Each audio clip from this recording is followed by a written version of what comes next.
Good afternoon, everyone.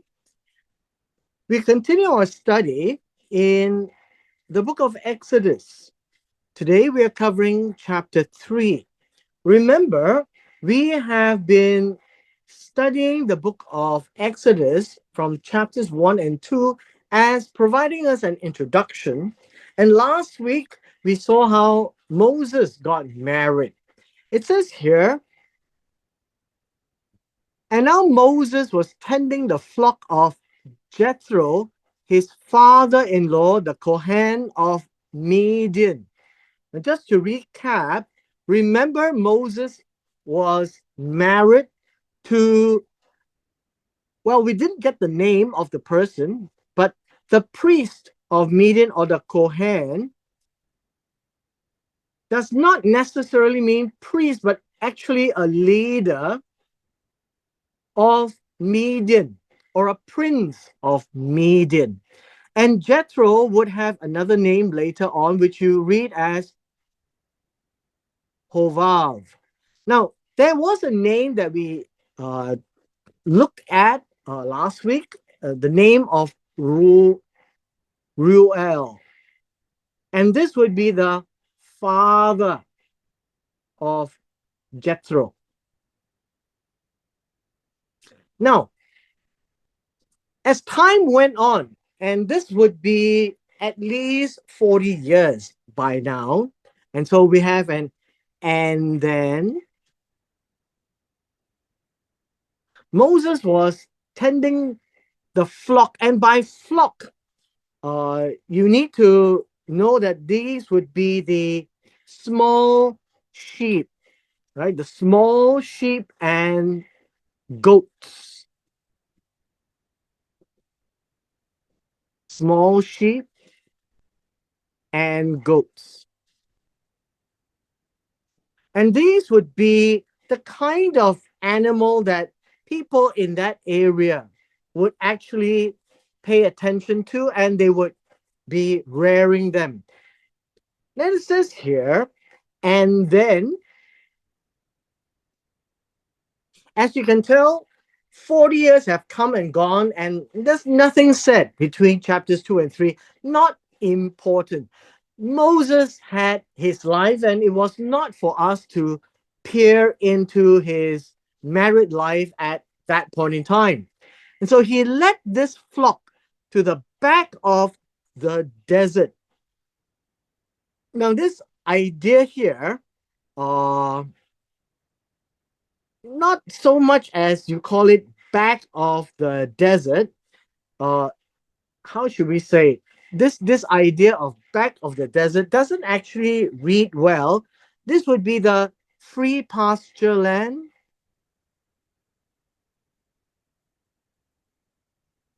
Free pasture land, which would be a place where there would be no contention. He doesn't have to fight with other shepherds. So he actually went quite far away. And the place that he came to, and then came to Horeb. Now, this word here is Horeb, and basically it's part of the desert. Now, Horeb is also known as the mountain of God. Now, bear in mind, this is a commentary, and the book of Moses in Exodus was actually written later on as time went on, and it was a reference back when they came back again to Horeb. And so, as a commentary, Horeb is known as the Har of Elohim, the mountain of God. Now, it is an important aspect. So let me just explain a little bit. Now, he would have come to a mountain, and somewhere there would be a bush. So you need to know that somewhere there, we're not told exactly where, but somewhere there is a bush. And in the bush, there would be probably thorn bushes, right? Thorn bushes. Now, over there, you get a lot of acacia plants as well. And as thorn bushes go, uh, we don't think that the bush is on top of the hill, but it's somewhere on the side of the hill. So if you have gone to the Middle East in the area of, say, the Sinai Peninsula or even into Israel or Jordan, you do find that there will be this a little bush or a little tree that would pop out and in the middle of the desert area. And these are generally acacia trees. Now, the next part we are told, it says in verse 2, and then the angel of the Lord appeared to him in a flame of fire from the midst of a bush.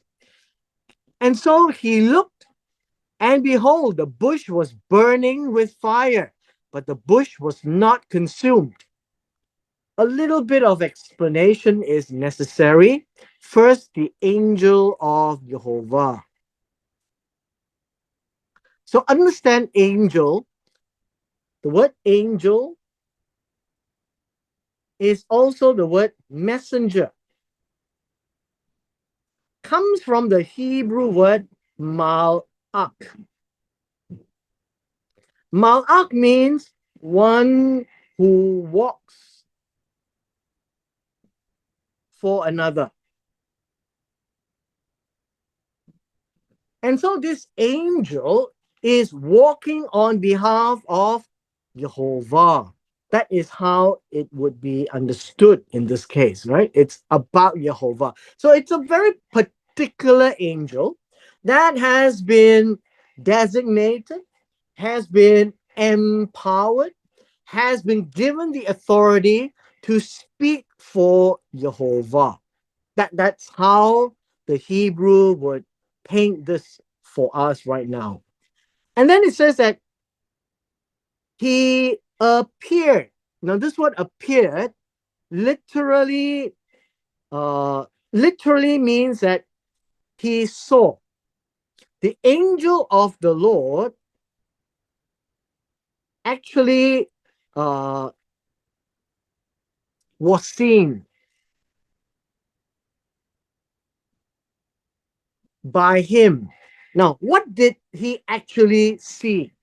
Now, I'm not so sure that he actually saw an angel, but it was described here as an angel of Jehovah. And he appeared in a flame of fire from the midst of a bush. So you can think of this bush to be on fire.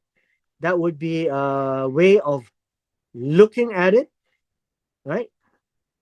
But the bush was not consumed. The bush was not burning. So what you could think about is that you can see flames, right? So that's the idea. You can see flames,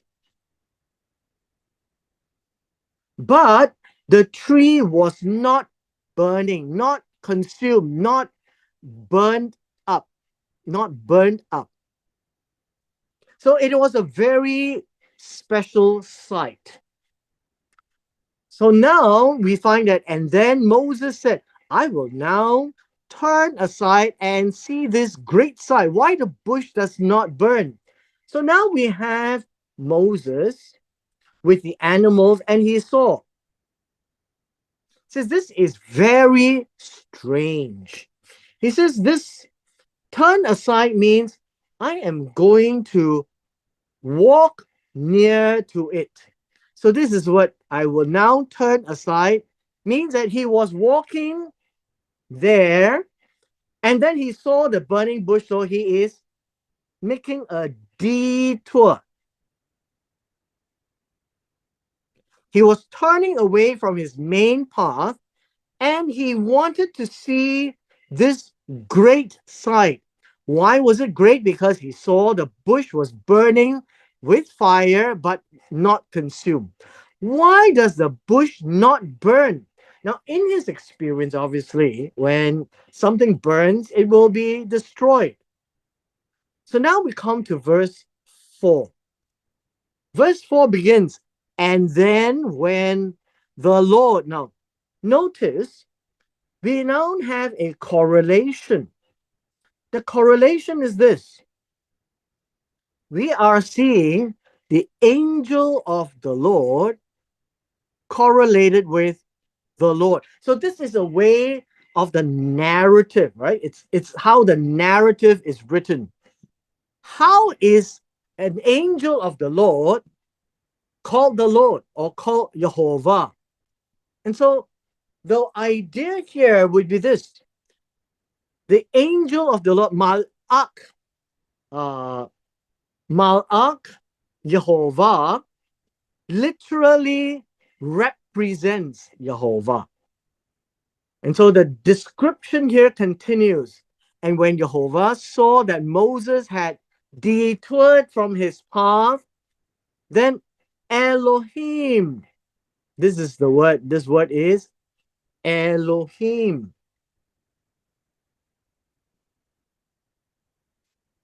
Now, the word Elohim can refer to God himself and could refer to the angel, because Elohim is a generic terminology. And it says, Elohim called to Moses from the midst of the bush and said, Moshe, Moshe. And then Moshe said, Here I am. Now, this word, here I am, actually doesn't come out this way. It says, Behold, or look, this is me, Moshe. That would be how this word is one word. It's hine, right? Or hineni, I am here. Look, I am here. This is me. Verse 5. And then he said, now, who is he? Here, right here. Elohim said to him. And the phrase here, it will be very important to note. Do not draw near this place.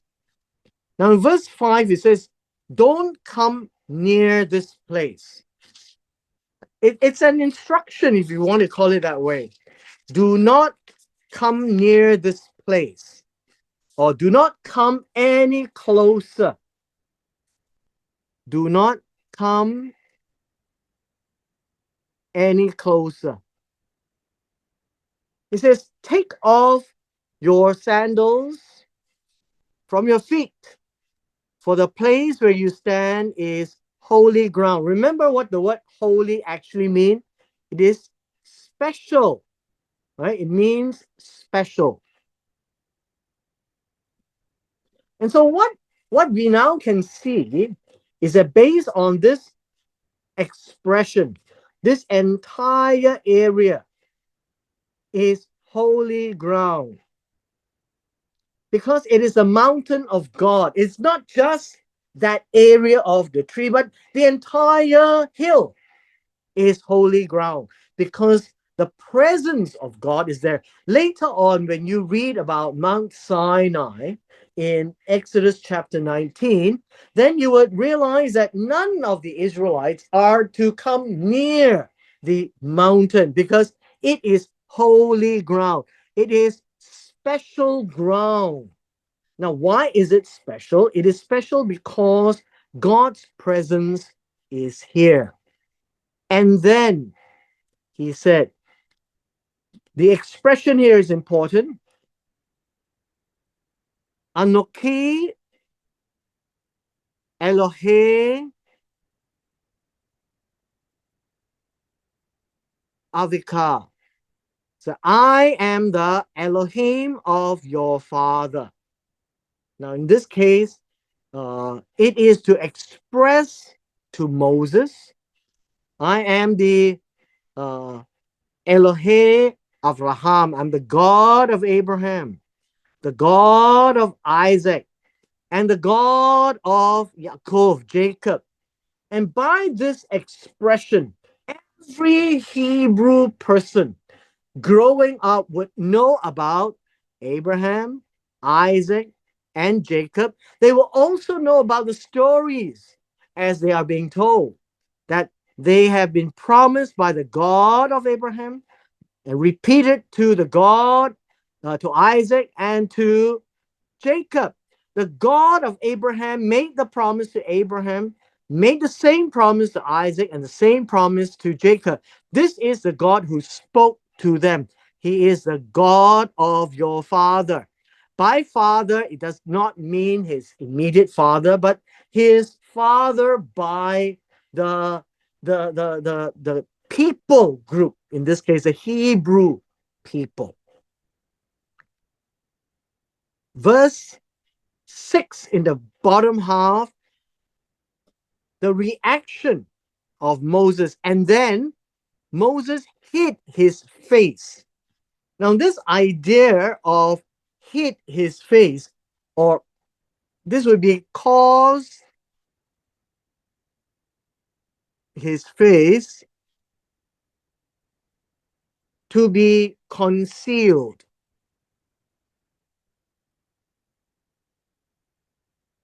That is what it means, hid his face. And it says, for he was afraid to look upon God. Evidently, he realizes that man should not be looking at God, because God is God and man is man. And oftentimes we should realize by now, in the Oriental aspect of life, that one does not look at a king in his face unless the king allows for it. And much less when you have to do with your God, your Elohim. And so this is a normal reaction, that Moses regarded himself as a nobody and regarded God as everything, his creator, and he dare not look at the creator in the face. This is what it means to look upon God. Look upon God would be look at God, meaning he would not dare to look at God in the face. That would be how it is expressed. So it is not that he closed his eyes. It gives us a very vivid imagery that he would turn his head and he may use something to cover his face, just in case he can peep through the crack of his fingers. So hiding his face or cause his face to be hidden is likely to express an imagery of having something to cover the face.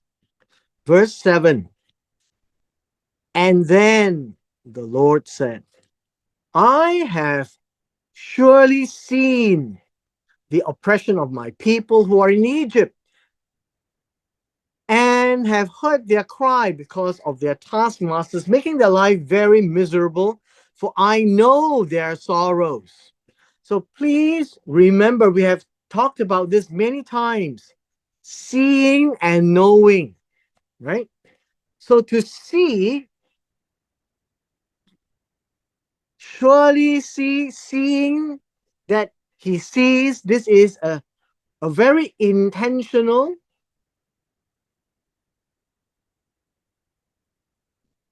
seeing.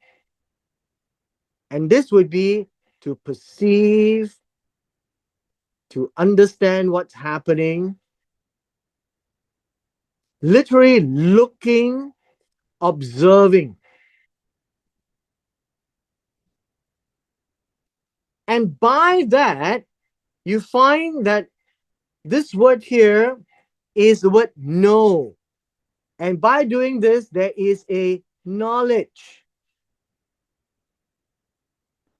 And so see would give knowledge. And God have heard their cry. So God not only see, he heard. And based on this, gave him knowledge. This is a very important expression because that tells us that God Himself, at this point in time, looked at the oppression of His people who are in Egypt, not anywhere else. He's looking and then He's describing to Moses, I have seen, I have heard. And so the result is this. Verse 8, and then I have come down to deliver them out of the hand of the Egyptians and to bring them up from that land to a good and large land, to a land flowing with milk and honey, to the place of the Canaanites and the Hittites, the Amorites, the Perizzites, the Hivites, and the Jebusites. So a little bit of explanation. I have come down. This is very similar to Genesis chapter 11.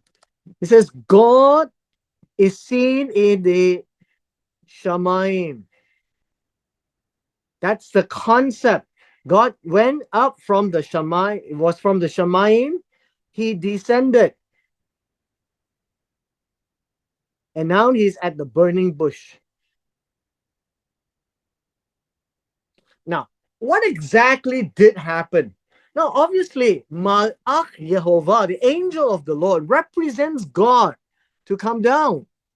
And He says, I will come down and I will save them out from the hand of the Egyptians, who are their taskmasters, making their life very miserable. And then it says there, and to bring them up. Notice there is a down and there is a up. Now, when it goes from up, it means that it is from Egypt up to that land which is Canaan, a higher plane.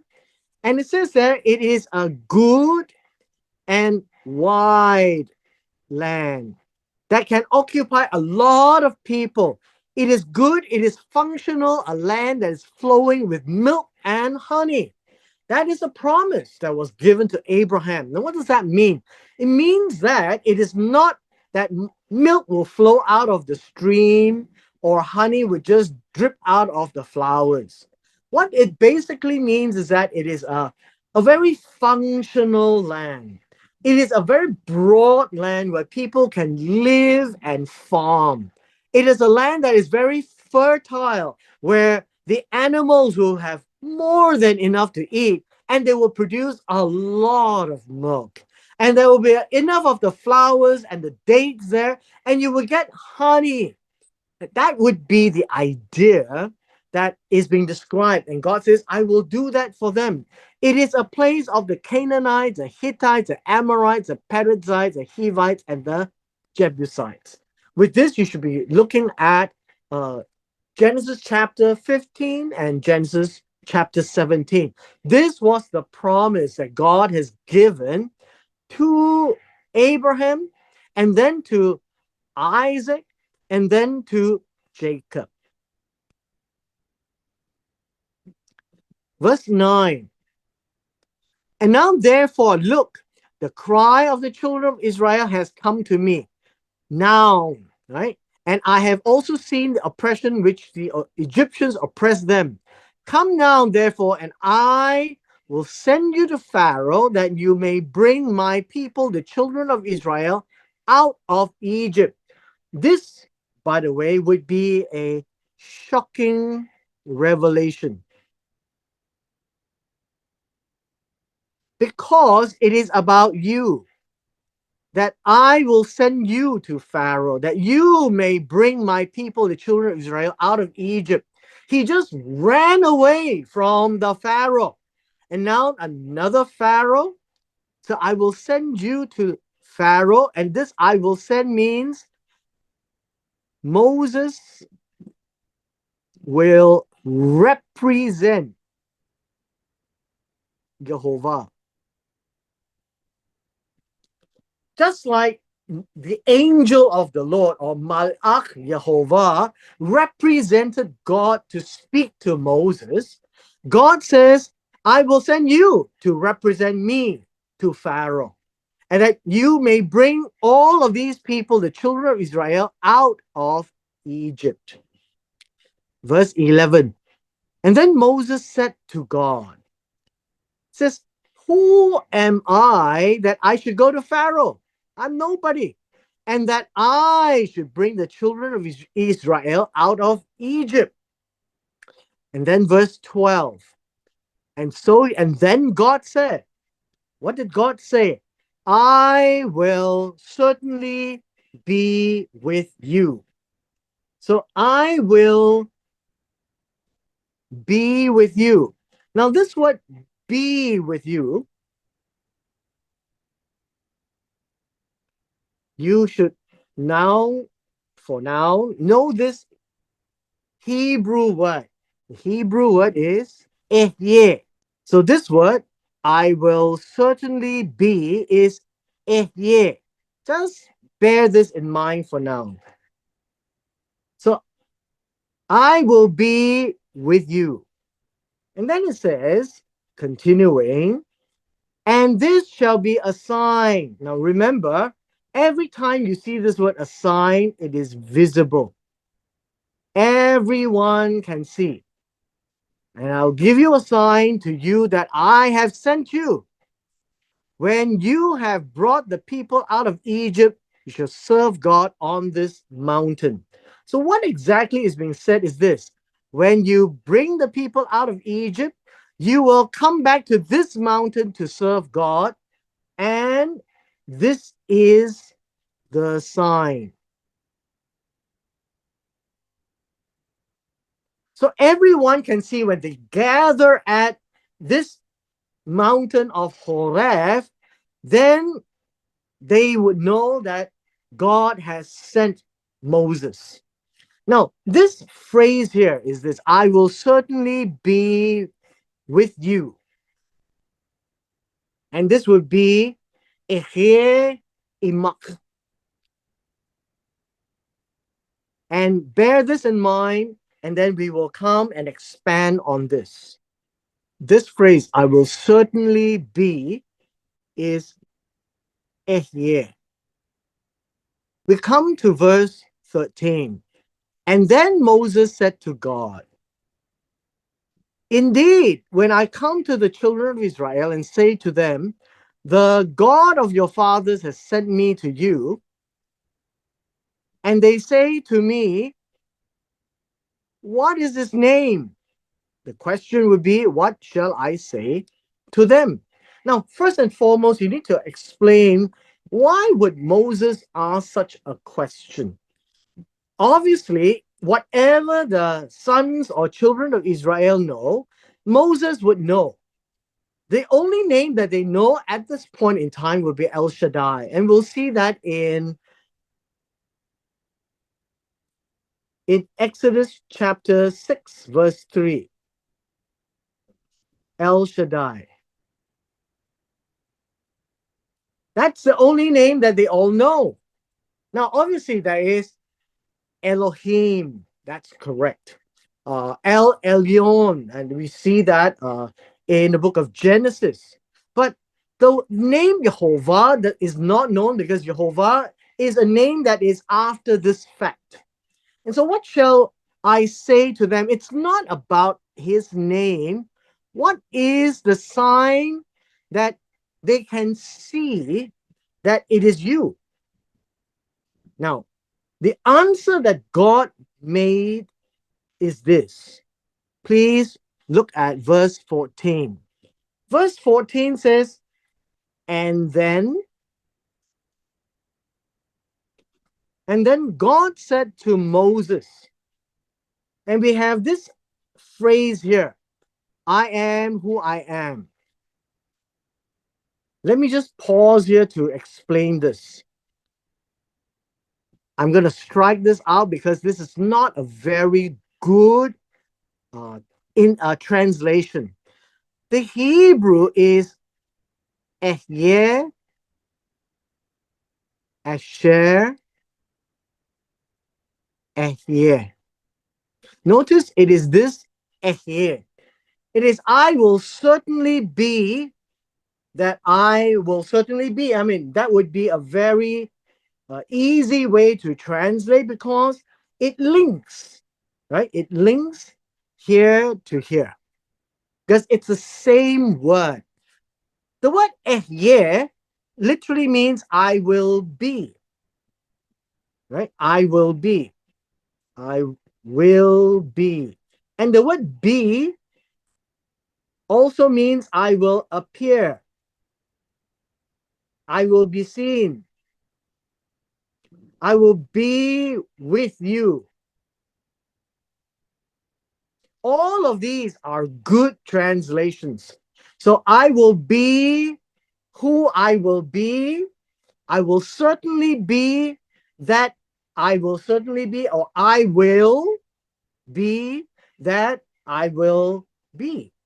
So all of these are permutations, which means that this phrase here, ehyeh, asher, ehyeh, is actually a conceptual phrase, and it's not possible to directly translate it into a crisp, nice packaged name. But the Hebrew is very broad. Ehyeh, asher, ehyeh. I will certainly be. That's the same word. So I will be that I will be. But basically, it's trying to tell Moses this message. God is saying, I have always been and I will always be with you. As a confirmation that I was with your fathers, and so I will be with you. That is basically what is going to be happening, that they will be seeing this, that God is going to show himself like he has shown to the fathers Abraham, Isaac, and Jacob. God will now show himself to this generation of the Hebrew people. So, and then he said, verse 14, thus you shall say to the children of Israel. Remember all these, thus says the Lord, right? Thus you shall say means don't paraphrase. Say exactly this. And then it says, I am has sent me to you. Now, again, I want to strike this off. Please don't get upset. This word here is I,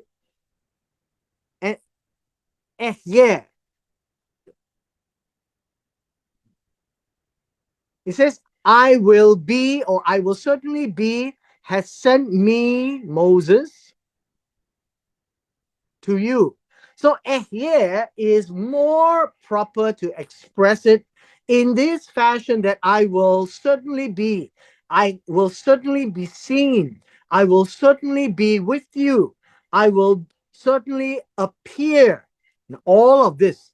And I was with your father, and now I will be with you. I will be with you. And that would be an expression of Ehyeh, Asher, Ehyeh. And by the way, if you can see, there are three Ehyeh in this sentence, right? You can see the first one right here, second one right here, and third one right here. Three times Ehyeh. God is emphasizing, I will be with you. And the I will be with you has sent me to you. Moreover, God said to Moses, thus you shall say to the children of Israel, Yehovah, and this is the first time it appears, Yehovah, and the God of your fathers, the God of Abraham, the God of Isaac, and the God of Jacob has sent me to you. And it says, this is my name forever. Now, verse 15, to Olam, and this is my memorial to all generations. This is a clear expression. He says, this is my name for Olam. For as long as there is, you can remember me. This is my memorial to be mentioned. to be remembered to all generations. So Jehovah has sent me. And so Jehovah is, by combining with Ehyeh, Asher, Ehyeh, gives us this Hebrew phrase. It is Haya, Hove, Va, Yih. So I'll write this down. It is Haya, Hove, Va is and, Yih. What it means is very interesting expression. It means was, is to come. This is the expression of God's name, Ehyeh, Asher, Ehyeh, and Jehovah. Jehovah is always about existence. He has always been. He was there with the fathers. He is now coming for you, and he will come and be with you. And so this would be the idea of Haya, Hove, Vayih, was, is, and is to come. This is my name forever. And it is important for us then to remember.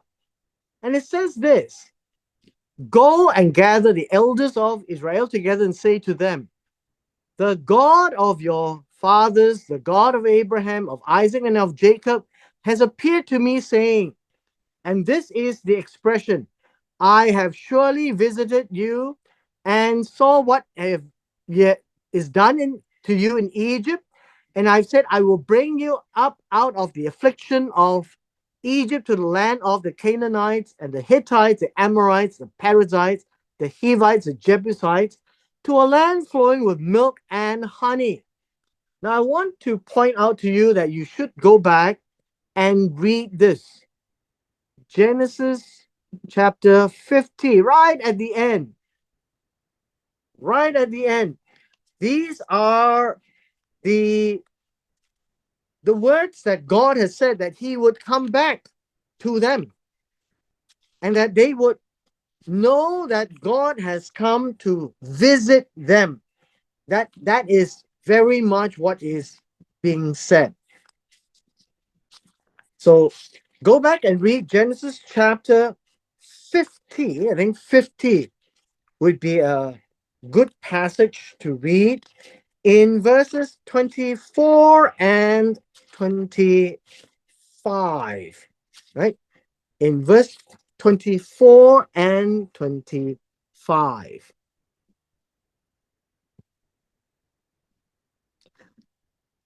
God spoke to Jacob, God spoke to Joseph that God will surely visit you sometime down the road in Egypt. It was after Joseph has died. This promise is now coming to fruition, that God has made the promise long time ago and God is making good on it. By this, we call this the faithfulness of God. The faithfulness of God means the trustworthiness of God's word, that he said it and it is going to be fulfilled. And when it is fulfilled, then we'll go back and look at the faithfulness of God. So we are now seeing the faithfulness of God in motion, in action. Verse 18. After you say all these to the elders, notice, Moses is not going to everyone in Egypt. Now, elders means this: every tribe, and there are 12 tribes, they are the elders. The elders would be the leaders.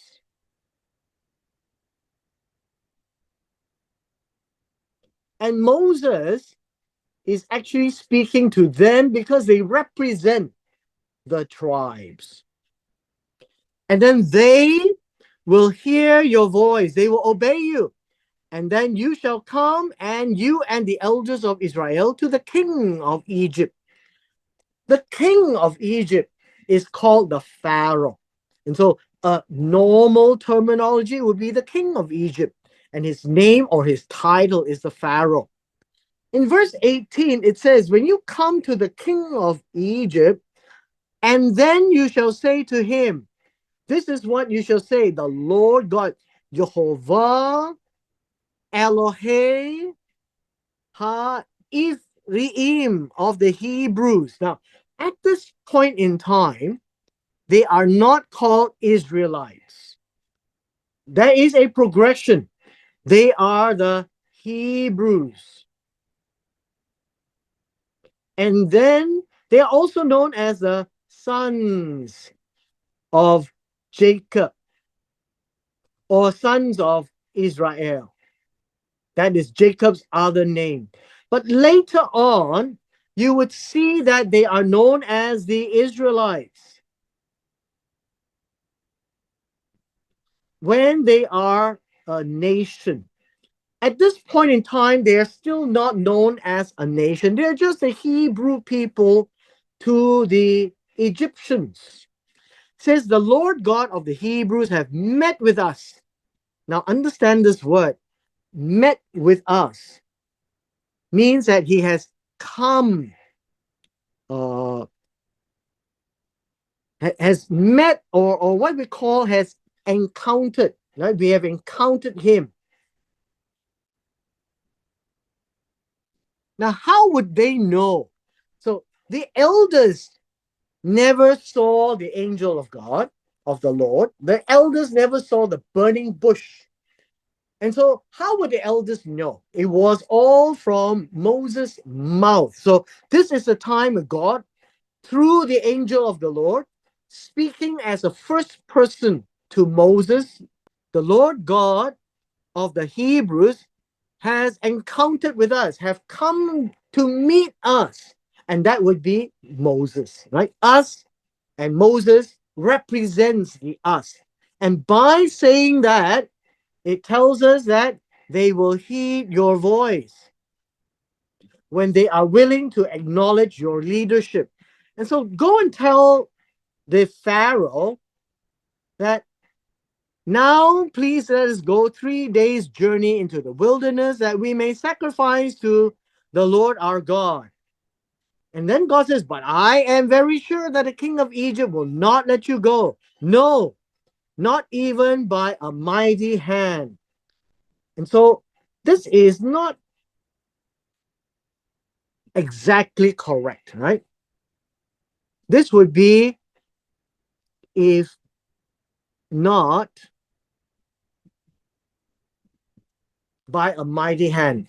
So basically, the king of Egypt will not let them go unless by a mighty hand. That would be a better way of explaining, right? Unless. It needs the mighty hand of God. And what does it mean by a mighty hand? The mighty hand of God is this. Verse 20. So I will stretch out my hand, and that's a mighty hand. Stretch out my hand, and that would be a straight hand, and strike Egypt with all my wonders, which I will do in its midst. And after that, in verse 20, he will let you go. So the expression by a mighty hand would be, if not by a mighty hand, and by a mighty hand, I will stretch my hand out. That's the mighty hand. And this mighty hand means there is power being stretched out as an imagery. I think you can think of it this way. There is a hand.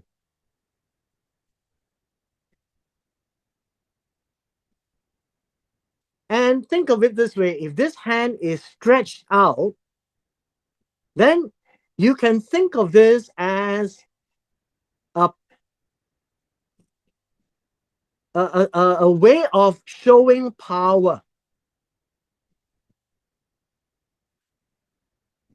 So I will stretch out my hand and my power will show this.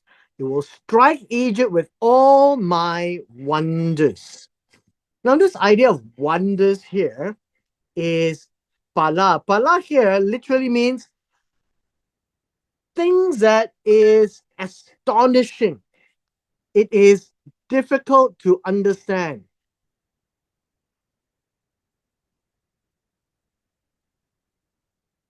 That would be right. That would be my wonders. This wonders here would be incredible, extraordinary.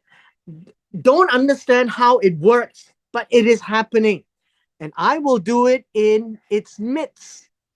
And after that, he, the king of Egypt, will let you go. Now, the passage continues, and I will give this people favor. Now, this word favor is grace. I will give this people grace in the eyes of the Egyptian. Now, oftentimes I've expressed you grace or favor is always in the eyes of the beholder. The Egyptians, for some reason, will see that the Hebrews, right, will be very nice people to them, that they want to do favor for this people. And it shall be when you go that you shall not go empty handed. This is a very important fulfillment of Genesis chapter 15. And in verse 14, right? Genesis 15, verse 14. The passage reads this way. From verse 13, it says, and then he said to Avram, know certainly that your descendants will be strangers in a land that is not theirs, and will serve them, and they will afflict them 400 years. Verse 14 is what we want to pay attention. And also the nation whom they serve, I will judge. Afterward, they shall come out with great possessions. So God is also making good in what he promised Abraham. They will not go out empty handed. What is going to happen is this: every woman shall ask of her neighbor, namely of her who dwells near her house, the people that she serves, articles of silver, articles of gold, and clothing. And you shall put them on your sons and on your daughters. And so you shall plunder the Egyptians. Now, this idea of plunder the Egyptians literally means you shall strip, right? You shall strip them, you shall plunder them, you shall snatch away all these possessions, and they will give it to you. And that will be a fulfillment of Genesis 15, verse 4.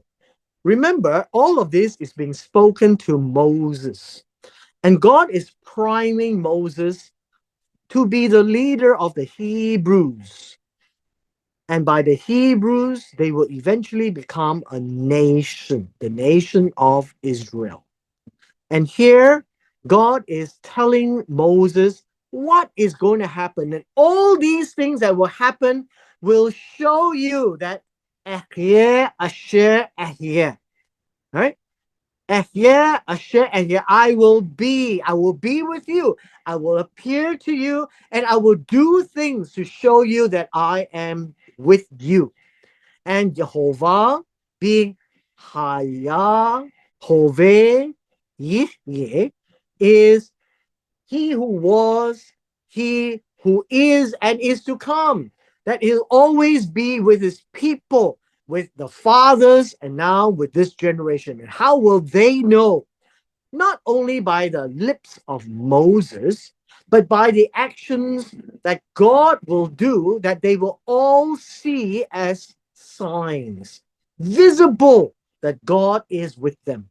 And this will be how Moses will attend to the elders of the children of Israel. And by this, we come to the end of our session today.